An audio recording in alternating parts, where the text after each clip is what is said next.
Hello everyone, welcome to prep IAS. आप सभी का प्रेप आईएएस पे स्वागत है। Friends, this is 10th lecture of our crash course program. Polity हम लेके चल रहे हैं एंड आज के इस लेक्चर में हम लोग डिस्कस करेंगे directive principles of state policy. ये हमारा फर्स्ट टॉपिक होगा एंड सेकंड टॉपिक है फंडामेंटल ड्यूटीज़। दोनों ही टॉपिक्स प्रीलिम्स के पर्सपेक्टिव से काफ़ी इंपॉर्टेंट है, क्वेश्चंस पूछे जाते हैं। तो इस लेक्चर में काफ़ी डिटेल में इन दोनों टॉपिक्स को हम कवर करेंगे। ओके, तो चलिए शुरुआत करते हैं आज के इस सेशन की। Friends, what is the fundamental difference between DPSP and fundamental duty? ये किसकी ड्यूटी होती है? Duty of citizen and this is duty of state. Okay, एक क्या है ड्यूटी ऑफ सिटीजन एंड एक है ड्यूटी ऑफ स्टेट। ये एक फंडामेंटल डिफरेंस है इन दोनों कॉन्सेप्ट्स के बीच में। अब हम डिस्कस करते हैं directive principle of state policies. क्या कॉन्स्टिट्यूशन में प्रोविजंस हैं, कौन सा पार्ट है, वो सब देखते हैं। तो देखिए, part 4 of Indian constitution, article number 36 to 51, यहाँ पे आपको डायरेक्टिव प्रिंसिपल्स मिल जाएंगे। एंड ये जो फीचर है, ये फीचर हमने बोरो किया था फ्रॉम आयरिश कॉन्स्टिट्यूशन। ओके, और इन्होंने कहां से बोरो किया था? इन्होंने बोरो किया था फ्रॉम स्पेनिश कॉन्स्टिट्यूशन। तो इस इंफॉर्मेशन पे क्वेश्चंस बनते हैं इन प्रीलिम्स एग्जामिनेशन। ओके, तो हम लोग क्या करते हैं, यहीं तक पढ़ते हैं और उसके आगे छोड़ देते हैं, जबकि दोनों ही इंफॉर्मेशन इंपॉर्टेंट है हमारे लिए, आयरिश एंड स्पेनिश। ओके, अब देखो, directive principles of state policy ये इतने इंपॉर्टेंट हैं, इतने रिलेवेंट हैं, इतने सिग्निफिकेंट हैं कि डॉक्टर बी आर अंबेडकर ने कहा था कि these are the novel features, these are the novel features of Indian constitution. Again a very important information from prelims perspective. Okay, उन्होंने ये भी कहा कि fundamental rights plus DPSP they contain the philosophy of the constitution and soul of the constitution. तो this is the importance of fundamental rights and directive principle of state policy. Okay, अब देखो, ये जो डीपीएसपी है, दे resemble the instrument of instructions. और ये कहां पे थे? गवर्नमेंट ऑफ इंडिया एक्ट 1935 में। देखिए, गवर्नमेंट ऑफ इंडिया एक्ट 1935 में कुछ इंस्ट्रक्शंस दिए गए थे, किसको? गवर्नर जनरल को एंड गवर्नर्स को, कि आपको इस तरह से एक्ट करना है। तो उनको कहा गया इंस्ट्रूमेंट ऑफ इंस्ट्रक्शंस। बट जब हम बात करते हैं डीपीएसपी की, तो यहां पे एक फंडामेंटल डिफरेंस है। वो डिफरेंस क्या है? देखिए, यहां पे जो इंस्ट्रक्शंस है वो किसको दिए गए हैं? To legislature and executive. तो ये डिफरेंस हमें याद रखना होगा, क्वेश्चंस पूछे जा सकते हैं। Okay, so they resemble the instrument of instruction 1935। और ये ब्रिटिश गवर्नमेंट ने किसको दिया था? गवर्नर जनरल को एंड जो डिफरेंट गवर्नर्स हैं उनको। ओके, अब हम बात करेंगे what are the different features of DPSP, directive principles. तो ये कुछ प्रिंसिपल है, कुछ रिकमेंडेशन है, ओके, जो स्टेट को ध्यान में रखना होगा। तो basically they denote the ideals और principles that state should keep in mind while formulating policies and enacting laws।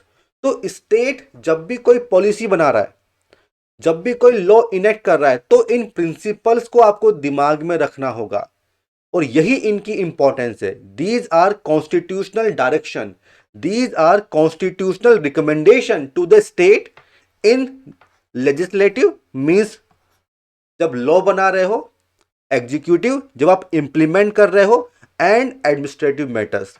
तो ये आपको बताएगा what is the scope. Directive principle का स्कोप क्या है वो आपको यहां पे पता चल गया। तो these are the features of directive principles of state policy. Okay, अब देखो प्रियम्बल में क्या लिखा हुआ है? Justice, liberty, fraternity, equality. और यही ऑब्जेक्टिव होता है directive principle of state policy का, और इसीलिए हम कहते हैं कि they embody the concept of welfare state. And friends, even welfare term use की गई है इन डीपीएसपी, हम देखेंगे इस पे भी क्वेश्चंस पूछे जाते हैं। ओके, तो वेलफेयर वर्ड जो है वो यूज किया गया है। हमने फंडामेंटल राइट्स में देखा था कि फंडामेंटल राइट्स का ऑब्जेक्टिव क्या है, to establish political democracy. But यहां पे हमें डिफरेंस देखने को मिलता है कि जो डीपीएसपी हैं they seek to establish economic and social democracy. तो ये क्वेश्चन भी आता है कि फंडामेंटल राइट्स एंड डीपीएसपी के बीच में क्या डिफरेंसेस हैं, तो ये भी हमें साथ लेके चलने हैं और इस लेक्चर के एंड में हम उसको देखेंगे भी सही। तो एक डिफरेंस तो ये है कि political democracy and on the other hand social and economic democracy. Okay, अब देखो ये जो प्रिंसिपल्स हैं दीज आर नॉन जस्टिशिएबल, ठीक है, लीगली नॉट इनफोर्शिएबल, लीगली नॉट इनफोर्शिएबल। अगर हम फंडामेंटल राइट्स की बात करें तो वो इनफोर्शिएबल है, मींस अगर स्टेट आपके फंडामेंटल राइट्स को छीन लेता है, उनका वायलेशन करता है, तो आप कोर्ट में जा सकते हो for restoration of your rights. But ये चीज डीपीएस में पॉसिबल नहीं है। They are non justiciable, legally not enforceable, means अगर स्टेट इनको इंप्लीमेंट नहीं कर रहा है, ठीक है, तो आप कोर्ट में नहीं जाओगे। This is the meaning of non justiciable and legally not enforceable. But देखिए जो डीपीएसपी हैं वो कोर्ट्स की हेल्प करते हैं in examining and determining the constitutional validity of a law. इसका मतलब क्या हुआ, मान लो कोई लॉ बनाया गया एंड उसका ऑब्जेक्टिव क्या है कि डीपीएसपी को हमें अचीव करना है, तो कोर्ट कह सकता है कि भाई दिस इज कॉन्स्टिट्यूशनल, है ना। तो यहां पे कोई लॉ कॉन्स्टिट्यूशनल है या नहीं है, तो इसको चेक करने में डीपीएसपी की हेल्प ली जा सकती है और इस पे भी क्वेश्चंस पूछे जाते हैं। They amplify the preamble because objective क्या है, जस्टिस, इक्वलिटी, लिबर्टी, फ्रेटर्निटी, और ये सब हमें कहां पे देखने को मिलता है, in the preamble. Okay, they impose a moral obligation on the state authorities for their application.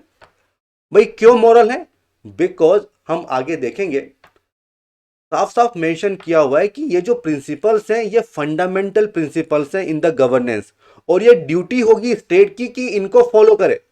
Okay, तो ये ड्यूटी है आपकी, तो this is moral obligation on the state authorities, but the real force is political.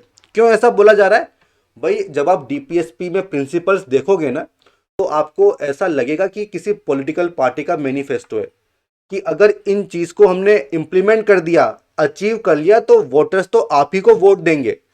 तो the real force is political, ठीक है। तो अगर कोई मिनिस्ट्री ऐसी है जो चाहती है कि हम हमेशा सत्ता में बने रहें, तो this is the manifesto for them, इनको आप इंप्लीमेंट करिए, वोटर्स डेफिनेटली आपको ही वोट देंगे। सो this is the significance of directive principle of state policy. अगर आप अचीव नहीं कर पाते हो तो फिर आप जा सकते हो, ओके, इलेक्शन होंगे और आपको जाना पड़ेगा, ऐसा भी हो सकता है। So they impose a moral obligation, but real force क्या है, political reasoning. Okay, so this is the features of, these are the features of directive principles of state policy. Alright, अब देखो क्वेश्चंस क्या पूछे जाते हैं, हम वो देखते हैं। एक क्वेश्चन तो आता है फीचर्स को लेके, जो हमने अभी डिस्कस कर लिए। सेकंड क्वेश्चन आता है क्लासिफिकेशन को लेके, ओके, कि कौन सा प्रिंसिपल किस कैटेगरी में आता है। थर्ड क्वेश्चन आता है अमेंडमेंट को लेके, ठीक है, कि कौन कौन सा अमेंडमेंट हुआ है एंड कौन सा प्रिंसिपल ऐड हुआ है। तो फ्रेंड्स अब मैं आपको बता दूं, ये सारे प्रिंसिपल्स आपको याद होने चाहिए, और मैं तो आपको ये भी कहूंगा कि फ्रॉम 1 to 51A ये जितने भी आर्टिकल्स हैं ये आपकी टिप्स पे होने चाहिए, ओके, आपको याद होने चाहिए। ओके, तो काफी कुछ फैक्चुअल चीजें होंगी, बट कोई बात नहीं, प्रीलिम्स क्रैक करना है उसके लिए ये तो करना ही पड़ेगा। तो भाई directive principles of state policy, इनको तीन कैटेगरी में डिवाइड किया गया है। तो कुछ प्रिंसिपल्स जो हैं वो सोशलिस्ट प्रिंसिपल्स हैं। ओके, प्रियम्बल में हमने डिस्कस किया था सोशलिज्म, उनका गोल क्या होता है? इक्वलिटी। ओके, तो कुछ प्रिंसिपल्स सोशलिस्ट प्रिंसिपल्स हैं, कुछ प्रिंसिपल्स गांधीयन प्रिंसिपल्स हैं जो कि बेस्ड हैं ऑन गांधीयन आइडियोलॉजी। भाई इनकी जो फिलोसॉफी थी वो क्या थी? स्वराज, है ना, सर्वोदय। तो कुछ जो प्रिंसिपल्स हैं वो गांधीयन आइडियोलॉजी पे बेस्ड हैं, एंड कुछ जो प्रिंसिपल्स हैं वो है liberal intellectual, means individual centric.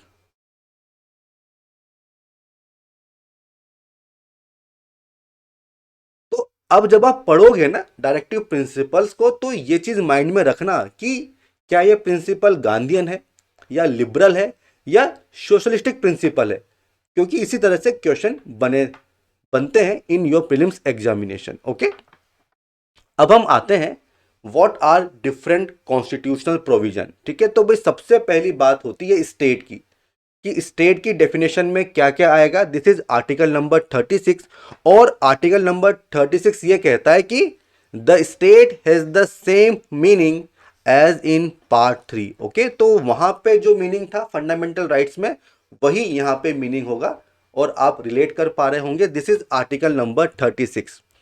अब 37 is the most important article. ये आर्टिकल क्या कहता है कि the provisions contained in this part shall not be enforceable by any court। तो कॉन्स्टिट्यूशन इटसेल्फ कह रहा है कि ये जो प्रिंसिपल्स हैं ये इन्फोर्शिएबल नहीं होंगे बाय एनी कोर्ट। तो फिर इनकी सिग्निफिकेंस क्या है?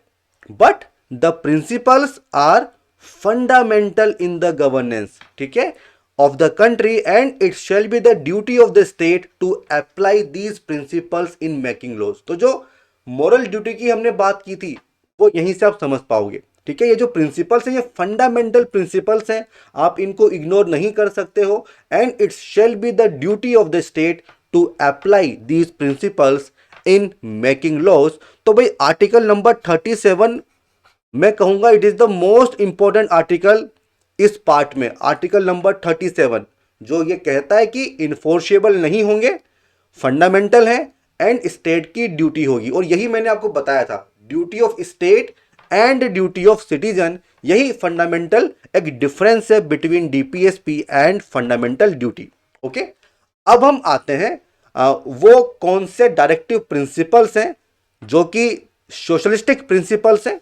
और इसी तरह से आपको याद रखना होगा, काफी कुछ चीजें फैक्चुअल है, ठीक है, काफी कुछ चीजें फैक्चुअल है, बट 5 से 6 बार पढ़ोगे तो चीजें याद हो जाएगी। और देखिए प्रीलिम्स में क्या होता है, आंसर आपकी आंखों के सामने है, जस्ट आपको क्लिक करना है कि कौन सा सही होगा। थोड़ा सा रिकॉल करिए, चीजें आपको याद हो जाएंगी।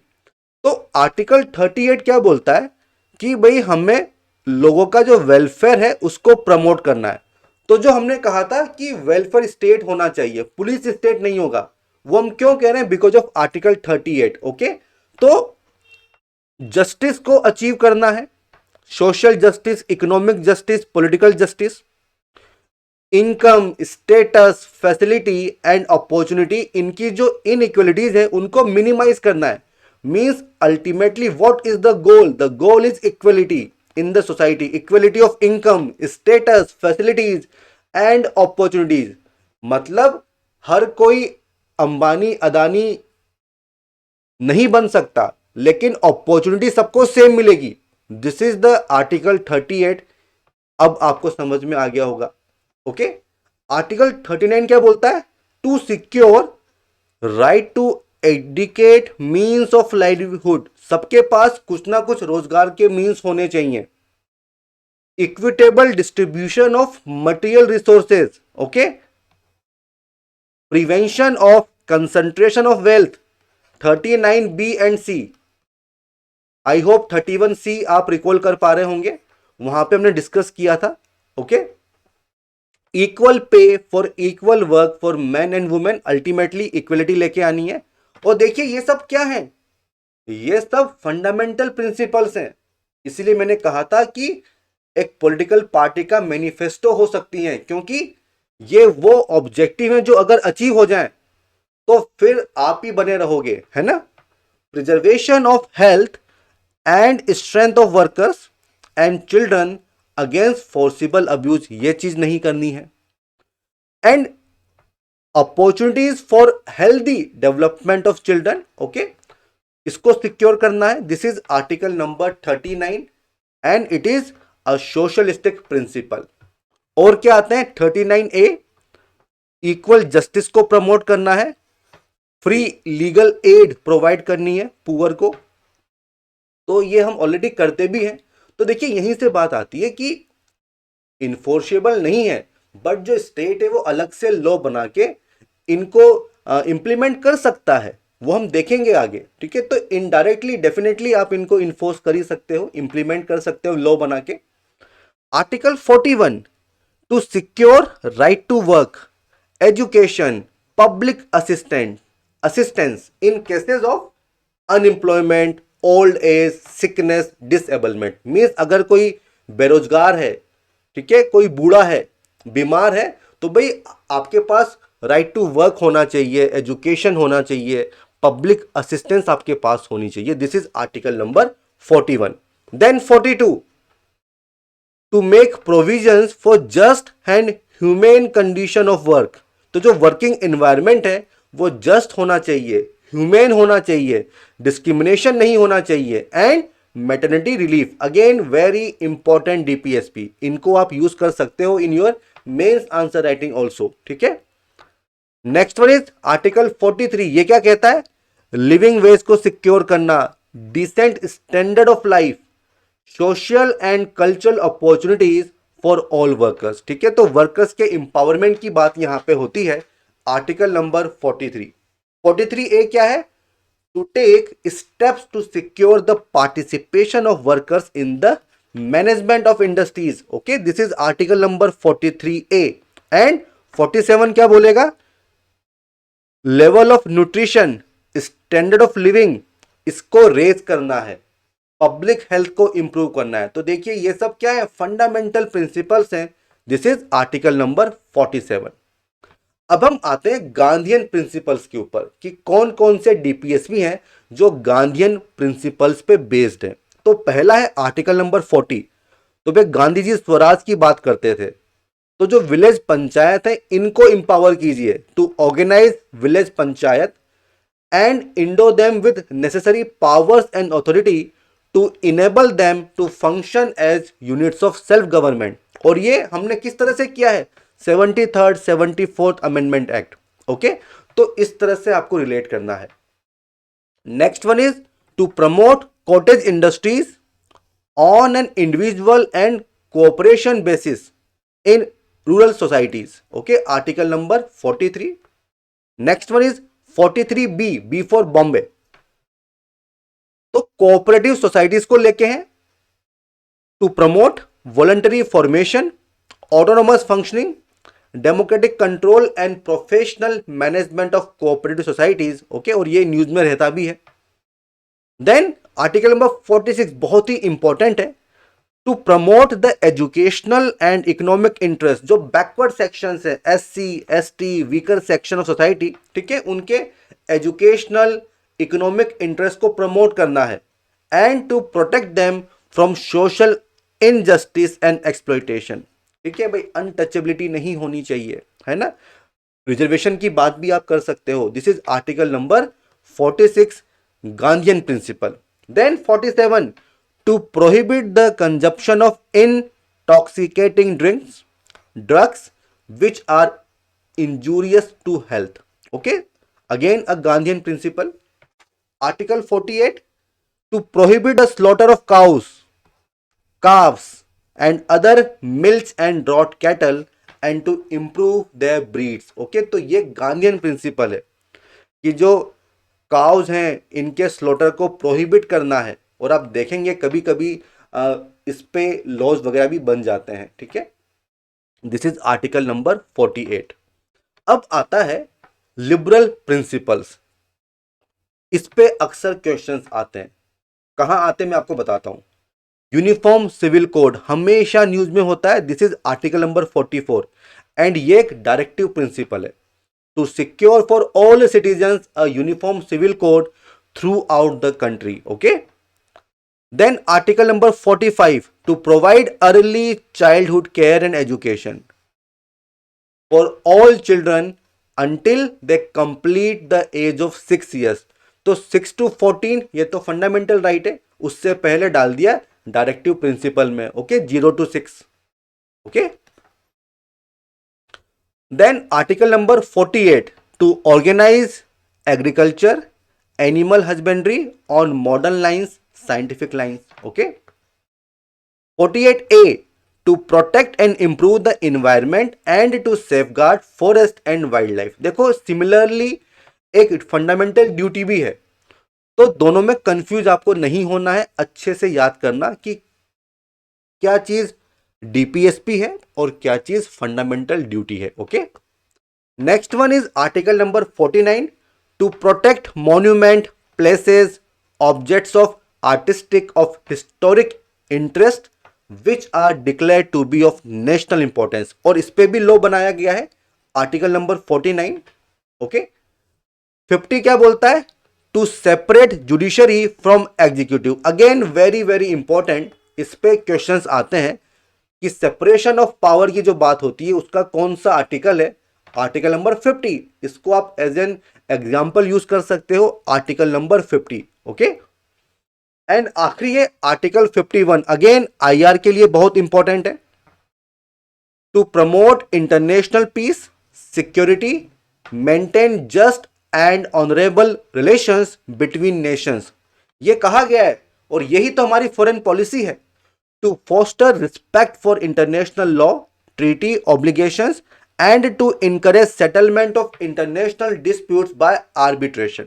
ओके, तो हमें क्या करना है, हमारा ऑब्जेक्टिव क्या होगा, क्या प्रोसेस होना चाहिए, वो सब यहां पे बताया गया है आर्टिकल नंबर 51 में। ओके, सो एक तो ये क्वेश्चन आता है कि कौन सा प्रिंसिपल किस कैटेगरी में आता है। अगला क्वेश्चन आता है कि कौन कौन से अमेंडमेंट्स हुए हैं, वो आपको याद होने चाहिए। ओके, तो भाई सबसे पहला आता है 42nd amendment act of 1976।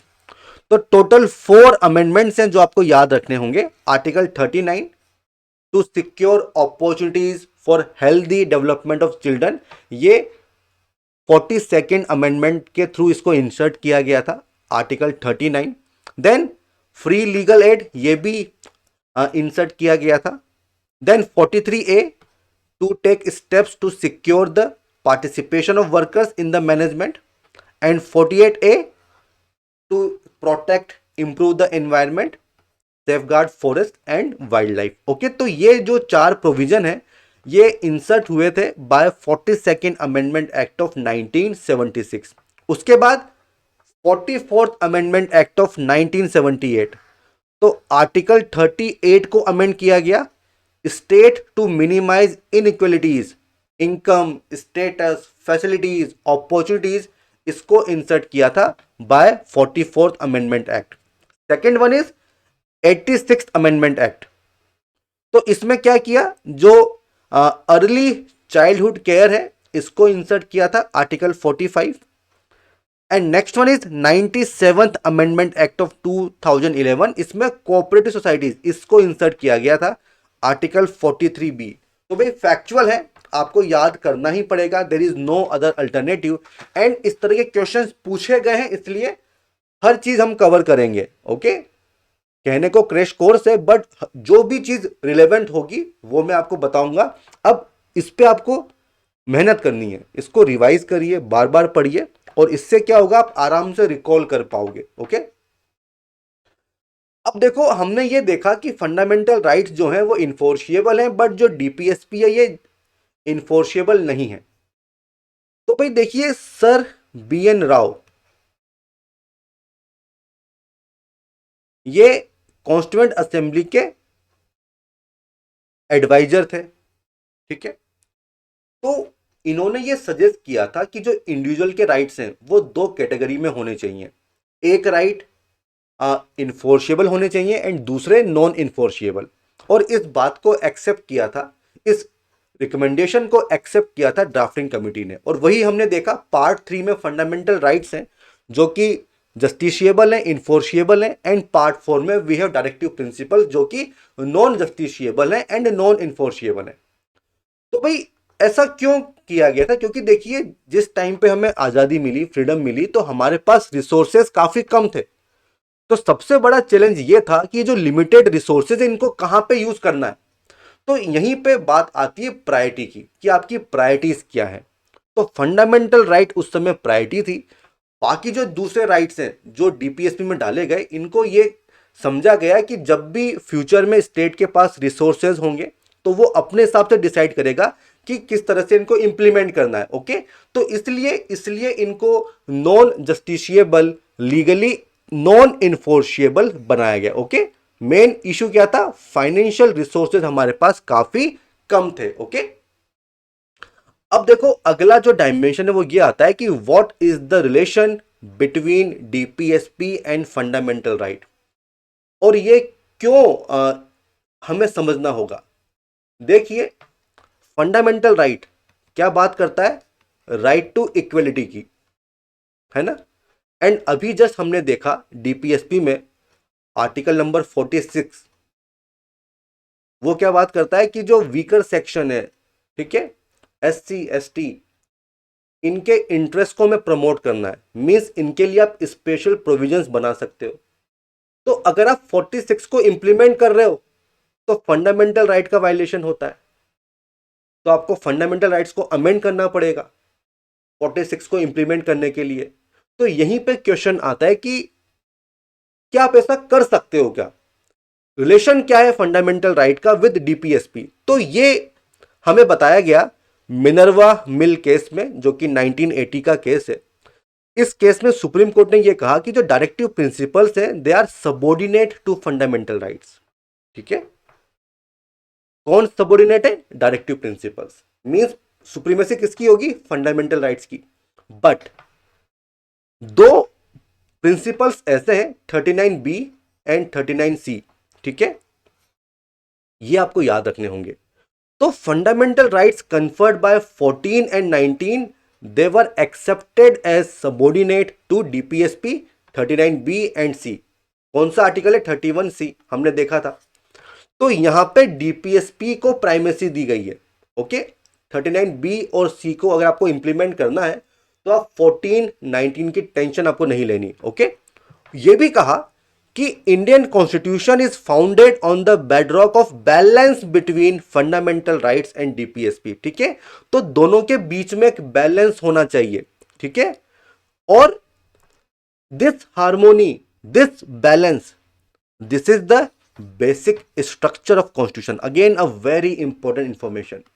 Fundamental right DPSP के बीच में बैलेंस, हार्मोनी, ये क्या है? ये एक बेसिक स्ट्रक्चर है कॉन्स्टिट्यूशन का।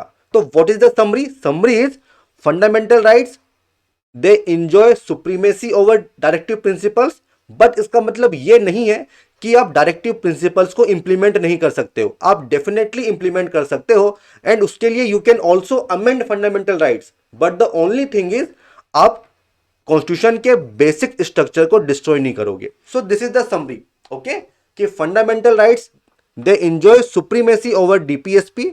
Okay, but you can also implement DPSP, you can amend fundamental rights, but you cannot amend or you cannot destroy the basic feature of the constitution. This is Minerva Mill case of 1980.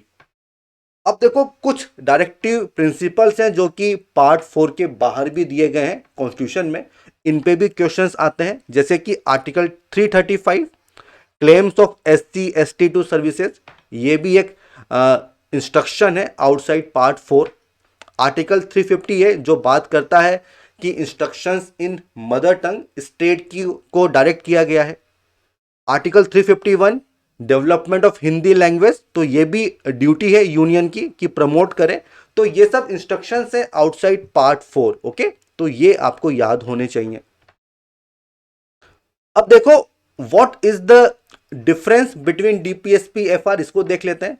भाई fundamental rights ये negative obligation होती है, भाई आप ऐसा नहीं कर सकते हो, आपकी पावर्स को रेस्ट्रिक्ट किया गया है।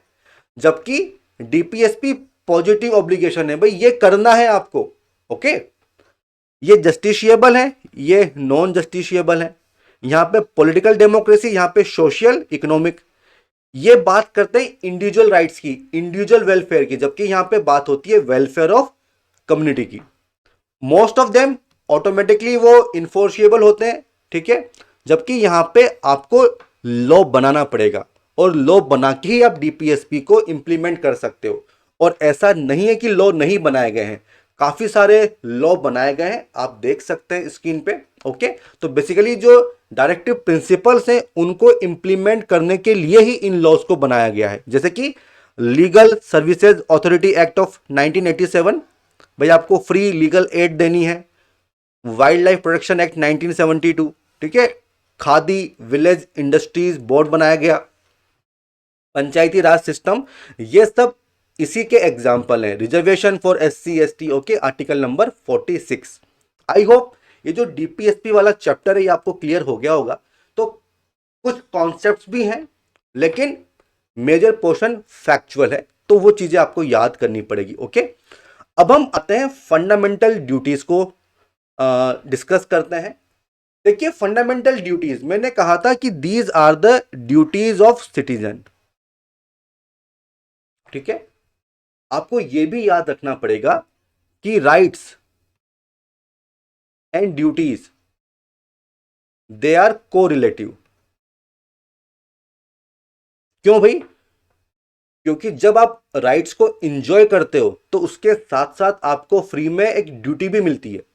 वो ड्यूटी क्या होती है कि जो औरों के राइट्स हैं उनको भी आपको रिस्पेक्ट करना है। इसीलिए rights and duties they are correlative and they are inseparable, they are inseparable. इस पे भी क्वेश्चन आया था एक बार इन प्रीलिम्स एग्जामिनेशन। ओके, और जनरली क्या देखा गया है कि we are right conscious but not duty conscious. तो राइट्स हमें पता है, लेकिन हमारी ड्यूटी एज अ सिटीजन क्या है, हम उसको जो है फॉलो नहीं करते हैं, ठीक है। तो ये एक बहुत बड़ी समस्या है, और जिस दिन ये इश्यू दूर हो जाएगा तो काफ़ी कुछ चीज़ें चेंज हो जाएगी सोसाइटी में। अब देखो, जो ओरिजिनल कॉन्स्टिट्यूशन था उसमें केवल फंडामेंटल राइट्स थे। फंडामेंटल ड्यूटीज जो हैं वो ओरिजिनल कॉन्स्टिट्यूशन में नहीं थी। ये कॉन्सेप्ट हमने लिया है from USSR. Okay, by 42nd amendment act हमने पार्ट 4A इसको ऐड किया, and through this article 51A हमने इंसर्ट किया। और शुरुआत में टोटल 10 फंडामेंटल ड्यूटीज थी, आज 11 है। ओके, शुरुआत में केवल 10 ही थी, अभी टोटल 11 हो चुकी हैं। ओके, इसका मतलब फंडामेंटल ड्यूटीज को आप अमेंड कर सकते हो। इस तरह से आपको लॉजिक लगाने होंगे। अब देखो, ये जो फंडामेंटल ड्यूटीज हैं ये हमने ऐड की थी एज पर स्वर्ण सिंह कमेटी रिकमेंडेशन। तो इमरजेंसी के टाइम पे इस कमेटी को अपॉइंट किया गया था कि भाई आप एग्जामिन करो, ठीक है, और कुछ रिकमेंड करो अबाउट फंडामेंटल ड्यूटीज 1976 में। और इन्होंने कुछ अपनी रिकमेंडेशन दी थी, एंड विद सर्टेन मॉडिफिकेशन उनको एक्सेप्ट किया गया। कुछ ऐसी रिकमेंडेशन थी जिनको एक्सेप्ट नहीं किया गया था, जैसा कि इन्होंने ये कहा था कि अगर नॉन कॉम्प्लायंस है, अगर कोई सिटीजन इनको फॉलो नहीं कर रहा है तो पनिशमेंट पेनल्टी होनी चाहिए, एंड उसका कोई भी जुडिशियल रिव्यू नहीं होगा। ये सेकंड प्रोविजन था। एंड थर्ड क्या था? ड्यूटी टू पे टैक्सेस, ये आपकी फंडामेंटल ड्यूटी होनी चाहिए। ओके, बट इनमें से कोई भी रिकमेंडेशन एक्सेप्ट नहीं हुई, ठीक है, तो कुछ मॉडिफिकेशन किए गए थे। अब ये लिस्ट आप देख पा रहे होंगे। देखिए, आर्टिकल 51A क्या बोलता है कि ड्यूटी ऑफ एवरी सिटीजन। तो ये फॉरेनर्स का ड्यूटी नहीं होगा, ये केवल सिटीजन्स की ड्यूटी है। क्या ड्यूटी है? To abide by the constitution, respect its ideals, institution, flag, anthem. तो आप देख सकते हो कि ये हमारी सिविक ड्यूटीज हैं कि जो नेशनल फ्लैग है उसको रिस्पेक्ट करना है, एंथम को रिस्पेक्ट करना है, to cherish and follow the noble ideals that inspired the national struggle for freedom, means कुछ मॉरल ड्यूटीज भी दी हुई हैं. Okay, to uphold protect the sovereignty, unity and integrity of India, this is our fundamental duty. To defend the country, render national service when called upon to do so. ठीक है, तो अगर country संकट में है, ठीक है, तो उसको डिफेंड आपको करना होगा. ठीक है, नेशनल सर्विस आपको करनी होगी अगर ऐसा कहा जाता है तो. This is our fundamental duty. Then to promote harmony, brotherhood amongst all the people of India. अभी देखिए जो कम्युनल वायलेंस वगैरह होता है उसका सोल्यूशन यही है अगर हम इस ड्यूटी को फुलफिल करते हैं तो. To renounce practices derogatory to the dignity of women. तो कोई भी वुमेन इश्यू होगा आप इस फंडामेंटल ड्यूटी को यूज कर सकते हो इन योर आंसर राइटिंग, ये मैं आपको बता देता हूं. To value and preserve the rich heritage of country's composite culture, ये भी हमारी फंडामेंटल ड्यूटी है. अब देखो वहां पे भी था इन्वायरमेंट को प्रोटेक्ट करना है, यहां पे क्या है, to protect improve the natural environment including forest, lakes, rivers, wild life and to have compassion for living creatures. Okay, this is our fundamental duty. वहां पे क्या था, डीपीएसपी में था. तो ये थोड़ा सा आपको जो डिफरेंस है वो समझना होगा, इसको याद कर लीजिए.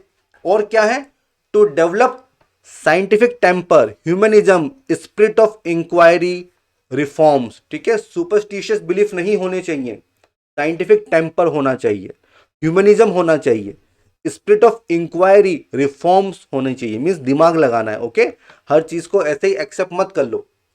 To safeguard public property and to abjure violence. ठीक है, हिंसा नहीं करनी है, पब्लिक प्रॉपर्टी को सेफ गार्ड करना है, ये हम सबकी ड्यूटी है. And to strive towards excellence in all spheres of individual collective activity, जो भी हमारा पोटेंशियल है उसको हमें रियलाइज करना होगा. देन लास्ट वन इज जो कि ऐड होती है by 86 amendment act, to provide opportunities for education to his child और वार्ड बिटवीन 6 to 14 ईयर्स. तो भाई तीन चीजें आती हैं 6 to 14 ईयर्स, एक तो हो गया फंडामेंटल राइट, एक हो गया फंडामेंटल ड्यूटी, और 0 to 6 ईयर ये क्या हो गया, डीपीएसपी है ना, early childhood care. Okay, 86 amendment act of 2002. तो ये टोटल 11 फंडामेंटल ड्यूटीज हैं. अब देखो इनके फीचर्स क्या हैं, कुछ मॉरल ड्यूटीज हैं, कुछ सिविक ड्यूटीज हैं, मैंने आपको बता दिया, केवल सिटीजन्स के लिए एप्लीकेबल है, they do not extend to foreigners, non justiciable है, आप कोर्ट में नहीं जा सकते हो, आपको पनिशमेंट नहीं मिलेगी. बट देखो parliament is free to enforce them by suitable legislation. Again वही बात है, पार्लियामेंट कोई लॉ बना के इनको इन्फोर्स कर सकती है. ठीक है, बट डायरेक्ट इनका जो है ये डायरेक्टली जो है ये जस्टिशिएबल नहीं होंगे, ये चीज आपको समझनी होगी. ओके, इसके अलावा देखिए, they help the courts in examining and determining the constitutional validity of a law. तो अगर जुडिशियल रिव्यू हो रहा है तो डेफिनेटली फंडामेंटल ड्यूटीज एक ग्राउंड बन सकता है. तो दिस इज द मीनिंग, इनका यूज हो सकता है in the interpretation of the constitution. Okay, अब इसमें एक पॉइंट और है, वो है वर्मा कमिटी ऑब्जर्वेशन. इस कमिटी को अपॉइंट किया था 1999 में, और इनका मैंडेट क्या था कि आप ये देखिए कि कौन कौन से एक्ट्स जो हैं वो अवेलेबल हैं जहां पे फंडामेंटल ड्यूटीज का इंप्लीमेंटेशन हमें देखने को मिलता है. ठीक है, तो कुछ लॉज हैं जैसे कि protection of civil rights act है, फॉरेस्ट कंजर्वेशन एक्ट है, वाइल्ड लाइफ प्रोटेक्शन एक्ट है. तो मीन्स ऑलरेडी काफ़ी कुछ एक्ट्स हैं जिनको इनेक्ट किया गया. ठीक है, जिनके थ्रू ये जो फंडामेंटल ड्यूटीज हैं आप इनको इंप्लीमेंट कर सकते हो. ओके, तो डायरेक्टली नहीं होगा बट लॉ बना के आप इंप्लीमेंट कर सकते हो DPSP and fundamental duty. Okay, so friends this is all about DPSP and fundamental duty. और इसी के साथ ये जो लेक्चर इसको यहीं पे एंड करते हैं. काफी कुछ फैक्चुअल है लेकिन क्वेश्चंस आते हैं, आपको याद करना पड़ेगा. एंड फ्रेंड्स अगर आपको हमारे वीडियोस पसंद आते हैं तो प्लीज लाइक कीजिए, केवल यही चीज हमें आपसे चाहिए, आपका सपोर्ट आपका प्यार हमें चाहिए. ओके, तो लाइक करना न भूलें. हमारे चैनल को सब्सक्राइब कीजिए, शेयर कीजिए, फॉरवर्ड कीजिए, ताकि जो आपके फ्रेंड्स हैं, जो आपके पीयर ग्रुप हैं, उनको भी इस इनिशिएटिव का फायदा मिल सके। अब देखिए, ये जितने भी लेक्चर्स हैं ये आपकी हेल्प करेंगे इन क्विक रिवीजन। ठीक है, क्विक रिवीजन। अगर आप ट्रेवल कर रहे हैं इनको सुन लीजिए। ठीक है, सारे स्टैंडर्ड सोर्स, सारी इंपॉर्टेंट इंफॉर्मेशन यहां पे कवर हो रही है। ओके, तो this is all about this lecture. All the best, good bye and Jai Hind.